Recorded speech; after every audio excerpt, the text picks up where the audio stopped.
From an outsider, you're so hugely successful on big programs. And it's true though, on big programs you were known in people's households as this beautiful newsreader who had a great relationship. And from an outsider, oh my God, from an outsider, you would go, you've got the perfect life. But that wasn't the reality of, after you worked so hard to get where you were, it all changed. Yeah. Do you remember the time when you woke up going, this isn't for me, I don't want to do this? Yep. I remember the specific day, November the 11th, 2006. I just woke up one day and thought, oh my God, what am I doing? What am I doing? It's so weird, you know, when you work so hard towards something and then you get it and you go, why don't I feel the way that I thought that I would feel once I got all this? You know, I was interviewing the most famous people in the world, you know, getting to these great sort of, you know, glamorous things and living, I suppose, outwardly this fantastic life. I was really, really unhappy.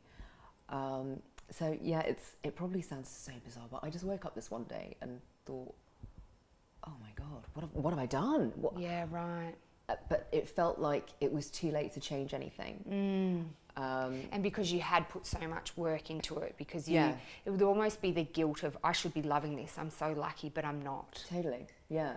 And so what was that? So you can pinpoint it to... Need my tea. Yeah, grab your tea. You can pinpoint it to a specific moment. Yeah. An exact moment where you woke up going, nah. Yeah. What was that day like? I hate the word devastating because it's like everybody uses it and there are actually other adjectives, but that's what it was. How it felt. Yeah, it just felt like I'd let everybody down, like I'd let myself down. I had people relying on me because I lived back in Hong Kong at this stage, and Asia is it's a place where everybody has helpers, domestic helpers. Right. So I thought, you know, I've got my own helper relying on me to go to work every day, and her family. You know, back in Sri Lanka, I just thought, oh my God, I can't just quit. Yeah. Of course, my husband as well. I just thought, oh, I've let him down. I've let everybody down. My parents are going to be so disappointed. And I was just basically consumed with the idea that I'd failed. Right. But I didn't know how to get out of it.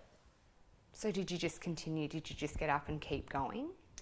There was, essentially, yes. I did have to take a little bit of time off work because I couldn't stop crying. So you basically... Which is very unlike me. Yeah, right. You slipped into a depression. Yes, yeah.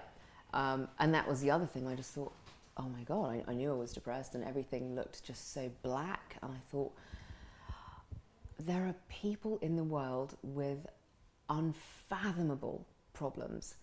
And here I am, earning the big bucks, living this jet-set lifestyle, sitting on my sofa, crying my eyes out. What a loser I must be. Yeah. So it was just this endless downward spiral. Yeah. But that's the thing very destructive. With depression, is it doesn't discriminate. You know, you can be... It more often than not probably hits people who are high flying and, you know, doing what they want to do, and then because it doesn't discriminate, it doesn't choose you don't deserve to get this, you do. Yeah. And that guilt associated with, I'm happy, I've got everything, why am I feeling like this? Yeah. Is an awful feeling and would even contribute to you spiralling down more. Yeah, but the thing is that now I realise that there are so many people who... You're absolutely right. You know, they're successful in their careers, they're happily married, and that's basically neither here nor there. When it hits, there's not necessarily some sort of, you know, concrete reason. And, you know, you don't necessarily get to look at it and go, okay, it's for these particular reasons that I feel sad with mine. It doesn't. It just completely overtakes everything, and it's deeply, deeply damaging.